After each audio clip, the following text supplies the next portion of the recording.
right now. And they have a saying in this world, it's harder to keep what you have than it was to get it. And as you get older, you'll find that's true. Tom here, FlipAnything USA. So you're in for a treat. This is a video. It's in 4 parts. It's my good buddy, Doug. He's been investing longer than I have. We both made our fortunes investing in real estate. Both of us started in our 20s, been doing it a long time. I've been doing it 40 years. He's been doing it even longer. I think you're going to enjoy it. Both started out in California. So please subscribe to this channel. It helps the channel. If you enjoy the content, let me know. Also, comment and like. Enjoy the show. You probably don't get real excited when you think about this is going to be paid off in 20 years. No, exactly. Your time horizons change, you know. My time horizons maybe 6 months or a year, you know. Exactly. No, I know. No, you start worrying about kind of what your sister-in-law's problem is, and that is, I got to make sure that when I go, if it's in 5 years or 10 years or 6 months or whatever, that everybody I'm leaving behind is okay. Exactly. Yeah. Your concerns change. Everything changes. You know what I mean? Right. Right. And like you talked about all the failures I've had, you know, that's why I joked about how much money did you lose in that new remodel room that was for your stocks, for doing your stocks.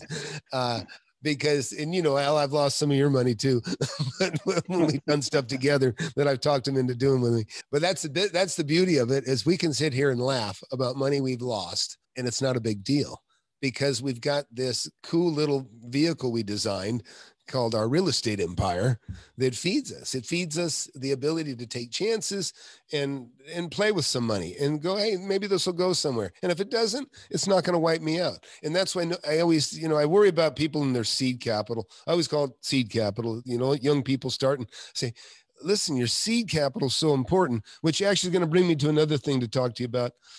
I was thinking about the other day, you know, like you said, a great goal in the beginning is just get a home, and then get another one. And even if you said, I want to have 4 houses someday, because just in the neighborhood that I'm in right now, 4 houses is, you know, I made probably between 1.6 and $2 million on 4 houses that I've held for 15 years. Of course, not everybody could have bought those houses, you know, 4 houses, but you can buy them. You can buy them over time. You get one, you build your credit, you buy another, and you get a deal on it. And that's your hedge against bad times, is buying under market. But I thought what you said is really good, because I was thinking about this the other day. Like you say, not everybody has the same circumstances and the abilities. And I'm talking about like a doctor that's on call and is busy, you know, somebody that works every day and has to be gone 9 to 5, and they don't have the ability to, like, you know, you had your carpet store, I had my cabinet shop. You know, somebody said, hey, there's a deal. I say, oh, bye. You know, I was my boss. I was my own boss. I could leave anytime. Or if you're an agent, you have that flexibility. Even if you're employed as an agent, you know, you have the ability to drop the phone and go run out and look at stuff. That's a big advantage. So some people have to figure out how to get rich, not rolling and flipping. And like when you said early on, you have, you know, your house that you bought for $11,000 or $26,000, and now today it's worth $1.6 million. Again, there's multiple ways to get rich. Doug could have just been a long-term holder. And if he'd have held on to that $3,000 lot that he had, and if he'd have just held on to his house and just got by, he'd still be a millionaire, right? But, and well, so I was in the right place at the right time. You know what I mean? That's true too. You could be up in Podunk somewhere and you wouldn't be any better off. True. There's places where you can have bought land 100 years ago and you still wouldn't have made any money on it. Well, yeah. Harold bought a lot out in Lancaster there that I think he probably still owns, and it's probably still worth what he paid for it 40 years ago. Yeah, yeah. And I think it's funny because that's Harold, and I think they called them the Harold lots, but not H-A-R-O-L-D. They were H-E-R-A-L-D, because it was the Herald Times or the LA Times. Or the those lots were in the middle of town. I bought a whole bunch of those things. Oh, you bought all of those? Oh. Yeah, I'm talking about out in the middle of nowhere out there. Oh, yeah. But I bought a bunch of those things. Check this out. If you subscribe to the paper, they would give you a lot. Yeah, that's how cheap the dirt was. I remember that. And yeah, I bought about 10 of them or something real cheap. And then Harold's contractor buddy called me once and wanted to buy them, so I sold them to him. So Lions, I know who that was too. Yeah. But that was really funny. But you needed 3 of them to make a lot. Oh. Yeah, or like strips. Yeah. Yeah. So what would you say to somebody that has one of those jobs that they can't get out? Maybe they're a nurse or somebody that they don't have the ability to go, one of those jobs, a teacher, they're stuck at school all day. My thoughts would be, I would tell them, look, just do the best you can, buy one house and then do the best you can to get another one and just accumulate like that. Cause you got the weekend still, you got the ability you can still do it. You have a job, so you're going to be bankable as these things are paid off and as the values go up. Initially, if you own your own house, I would pay it off as quick as I could. In other words, to make your own position stronger, because you don't know what's going to go on in the economy, and you're more likely, if you're new at this sort of thing, and you have a job, you don't have much time to do this all the time.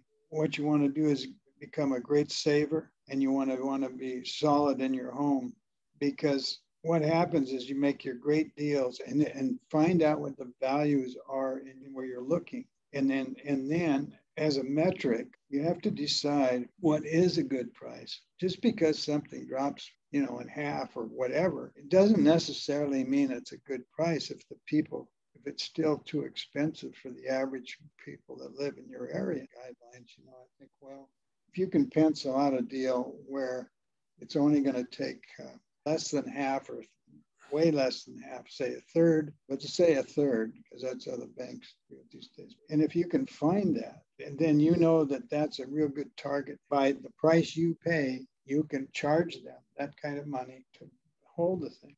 Right. If you buy a place that now it's $2,000 or $3,000 a month, the average weight, that's like 50% of two people working, or 40% two people working.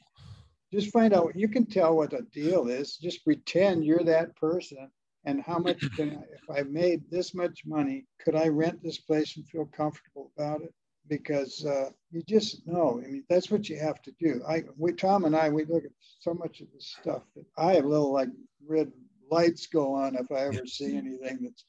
You don't have to talk to me very long for me to run out and look at something or to say I'll take it, because it's very difficult. So if you have some idea of what is a really good value, not price-wise, but you'll know when a good deal is. And then if you're a saver, and when things are bad, you can buy very easily.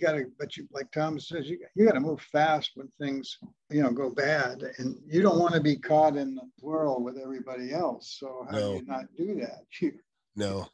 I say it all the time. The masses are the asses. Yeah. And I mean it respectfully as I can, but people are gullible. They don't do the work. They do too much trusting.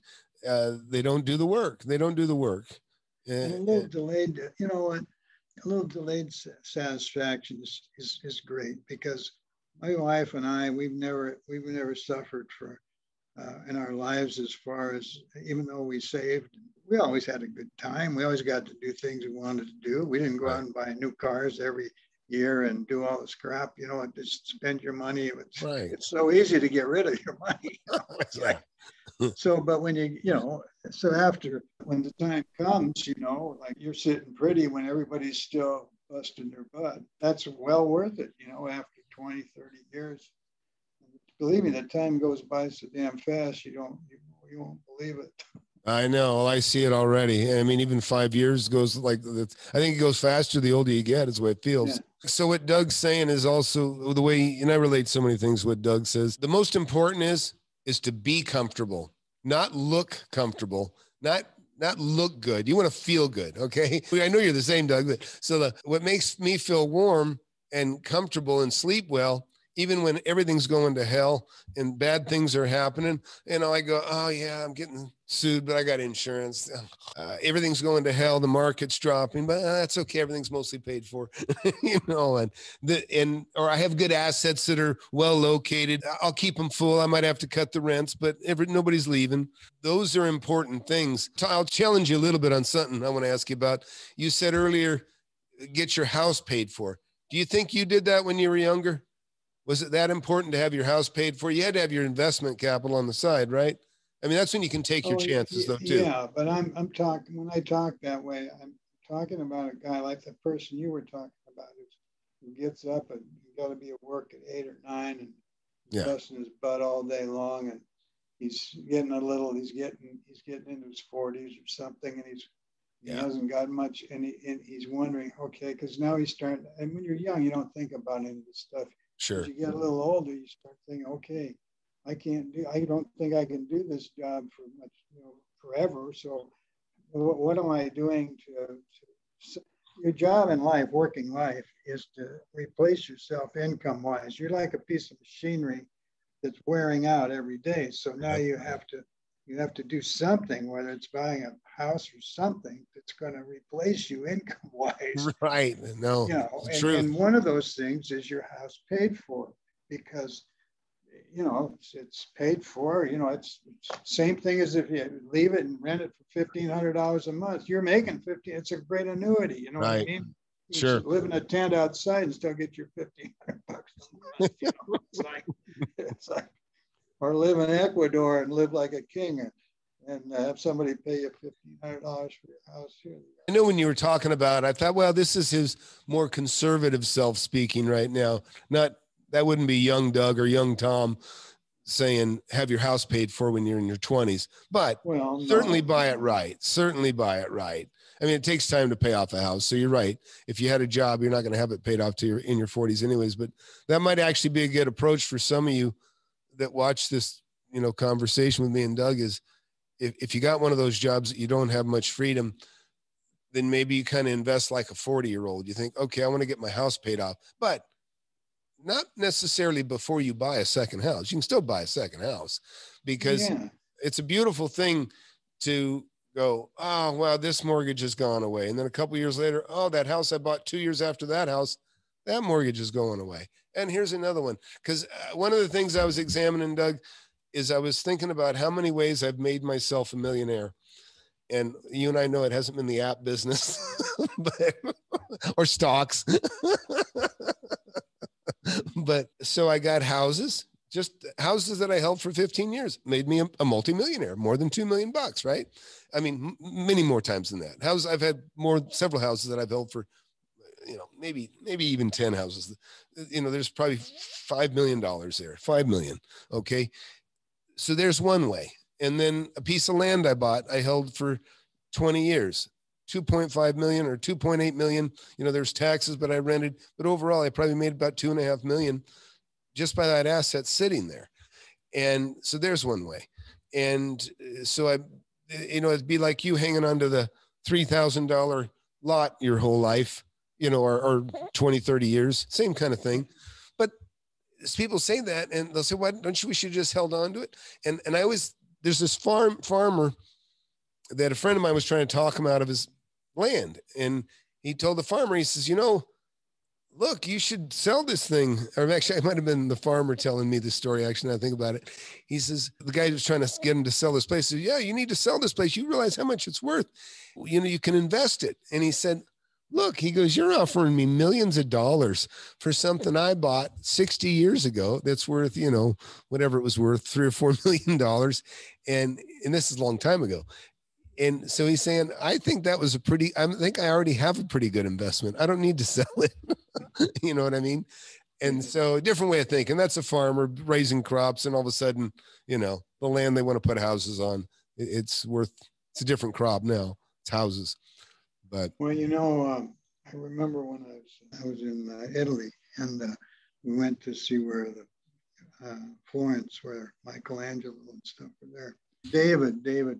Oh, David. Yeah. This is in, and the guy that was talking, he was talking about, I think he was talking about Michelangelo, his family. They had huge real estate assets, but they were poor because they had no liquidity. So it was like, so you have to watch that too. You have to, like I was thinking about the house thing we're talking about, if you buy one house, for instance, part of the nervous part of that would be is that, well, what if my tenant doesn't pay? Yep. Or what if it goes empty and I'm a couple of months without a tenant? How am I going to handle that? So that's again why you have to always think about having liquidity to take care of problems.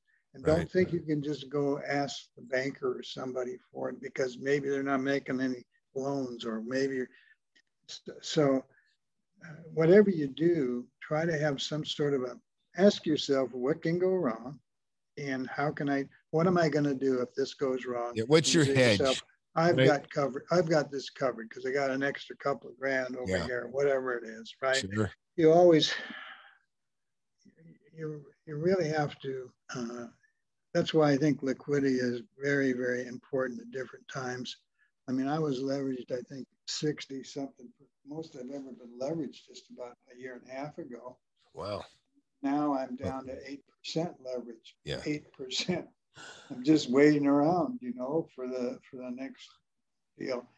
And I'll tell you, I don't know if you've told you're following this, but you always make your money on the buy, never the sell. Oh yeah, that's all they ever hear. I never buy anything that isn't worth 25% more than I pay for it the day I close on it. And that means that, not that I can just turn around and sell, it means I have to do this, I have to do that, and then I get my 25. And that usually means I've doubled my money. Double your money every 12 to 18 months because you only have to put 25% down anyway. So 25 is 100% of your money, right? Right. Yeah. There's no stock that can compete with that.